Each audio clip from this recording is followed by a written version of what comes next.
వస్తే జాను పొయ్యి తెల్లగడ్డలు తీసుకొని రాపో బయటికి పోయి. నేను దాను. ఎందుకే? రోడ్డు మీద తిరిగితే యాక్సిడెంట్లు అవుతున్నాయి. నిన్నేమి నేను నడుపుకుంటా బొమ్మని లేదమ్మా, ఆటోలో పోయి తీసుకొని రాపో. మనం నడపకపోతే సరిపోతుందా?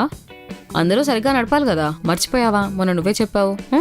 ఎలా వస్తారో తెలీదు, అందుకే నేను. ఆహా, అయినా 15 ఏళ్ళ అమ్మాయిని బయటకు పంపిస్తానంటావేంటి? ఆమె కిడ్ మామ్. అబ్బా ఆపే, ఇట్లా భయపడుకుంటే ఇట్లోనే కూర్చుంటావా ఏంది?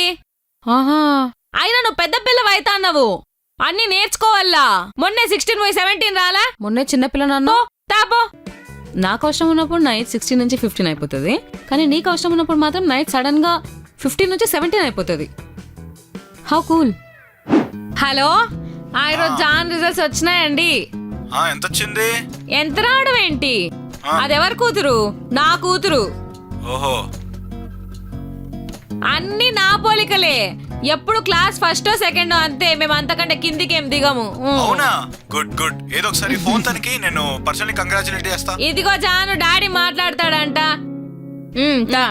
హలో, దీని రిజల్ట్స్ వచ్చినాయండి ఈసారి. ఎంత వచ్చింది? ఇంకెంత వస్తుంది? జస్ట్ పాస్ మార్కులతో పాస్ అయింది ఈసారి. అయినా మీ గారభం వల్లే సగం ఇట్లా తయారైంది ఇది, భయం భక్తి లేకుండా. అయినా పోలికలు ఎక్కడ పోతాయి? అన్ని మీ పోలికలే వచ్చినాయి. రేపు పేరెంట్ టీచర్ మీటింగ్ కి పిలిస్తే నేనైతే బోనమ్మా, మీరు బోండి. మీరు మీ కూతురు కలిసి బోండి, నేనైతే రాను. నేను నా ఫేస్ చూపించుకోలేను, తెలుసు కదా, మేము ఎప్పుడు టాపర్సే మా ఫ్యామిలీలో. జస్ట్ స్విమ్మింగ్ టోర్నమెంట్ పైన ఎక్కువ కాన్సన్ట్రేట్ చేసినందుకు ఇట్లా ఇస్తారు అంతే. అయినా స్విమ్మింగ్ నేర్చుకొని ఏం చేస్తావే? పాపికొండలు పోయి అక్కడేమైనా పడవ నడుపుతావా ఏంది? పాపికొండలా? ఇప్పటికన్నా దేనిపైన శ్రద్ధ పెట్టాలో దానిపైన పెడితే మంచిది. నెక్స్ట్ టైం మార్కులు సరిగ్గా రాలేదనుకో, అప్పుడు నిన్ను బాపట్ల తీసుకెళ్లి సముద్రంలో వదిలేస్తా. చూద్దాం నీకు ఎంత స్విమ్మింగ్ వచ్చో ఆ రోజు తెలుస్తుంది. అన్నీ మీ పోలికలే, ఎక్స్ట్రా కరిక్యులర్ యాక్టివిటీస్ బాగా ఎక్కువ. అంటే నేను చేసే పనిని బట్టి నాకు ఎవరి పోలికలు వచ్చాయో డిసైడ్ చేస్తారు. How cool. నాన్న, ఇది 1 month పాకెట్ మనీ. బాగా ఖర్చు పెట్టుకో, నీ ఇష్టం వచ్చినట్టు ఖర్చు పెట్టుకో. థ్యాంక్ యూ మా. ఏం కావాలంటే అది కొనుక్కో, ఏమన్నా చేసుకో, నేను అడగను కూడా అనగను. నీ ఇష్టం వచ్చింది కొనుక్కో, సరేనా? థ్యాంక్స్ మా, ఐ లవ్ యూ. నాకెందుకే థ్యాంక్స్, పిచ్చిదానా. మొన్న 1వ తారీఖుకి నీకు 500 రూపాయలు ఇస్తి. ఏం చేస్తీవి దాంతో? చాక్లెట్స్ కొనుక్కున్నా, ఇంకా చాట్ తిన్నాం మా ఫ్రెండ్స్ అందరం వెళ్ళి, పానీపూరి, సమోసా రగడ, ఇంకా ఇంకా అయినా ఇష్టం వచ్చింది చేసుకో అని అప్పుడు నువ్వే అన్నావు కదా మమ్మీ, ఎందుకు అడుగుతున్నావు? నేను అట్లనే అంటా, నేను నాకు చెప్పాలా కదా, అది నీ బాధ్యత, రెస్పాన్సిబిలిటీ. అయినా నీ డైరీ ఇచ్చిన, ఆ డైరీలో రాసుకోవచ్చు కదా, దీనికి ఇంత ఖర్చు పెడుతున్నాను, దానికి ఇంత ఖర్చు పెడుతున్నాను అని రాసుకుంటే మన స్తోమత ఎంతో అర్థమవుతుంది. ప్రయోజకరంగా ఏదైనా వాడావా నువ్వు 500ని? నాకు తెలిసి వాడుండవు.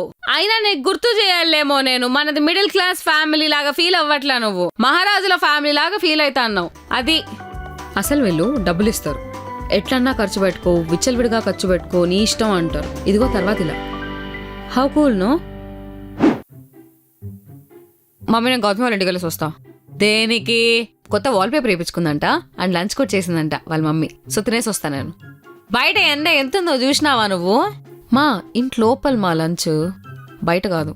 అయితే ఇక్కడి నుంచి వాళ్ళ ఇంటి వరకు పోవాలంటే ఓ 3 వీధులు నడుచుకుంటూ పోవాలా?